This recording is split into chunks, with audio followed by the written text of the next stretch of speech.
संविधानाच्या चौकटीत नाही असं जर सर्वोच्च न्यायालय म्हणत असेल तर आपल्याला संविधानामध्ये त्या पद्धतीचे बदल करून नवा प्रस्ताव आपल्याला मांडावा लागेल घाईघाईनं तातडीनं।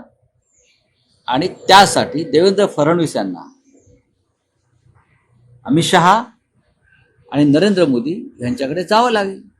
ते जाणार आहेत का सांगा, त्यांनी स्पष्ट करावं का जात नाहीत ते। गणपतीला भेटण्याआधी त्यांनी ह्या लोकांना जाऊन भेटायला पाहिजे। देवेंद्र फडणवीस यांनी अमित शहा यांना मनोज जरांगे पाटील यांच्यासमोर न्यायला पाहिजे होतं।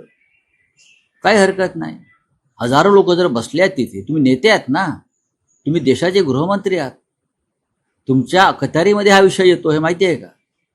हा विषय जो आहे आरक्षणाचा हा गृह मंत्रालयाच्या अखत्यारीत येतो। आपण मुंबईमध्ये राजकारण करायला येत आहेत, चंपोगिरी करायला येत आहे देवांच्या नावाखाली। जरा आमचाही पांडुरंग तिकडे बसलेला आहे, म्हणजे जनतारूपी पांडुरंग बसलेला आहे, त्याचे दर्शन द्या।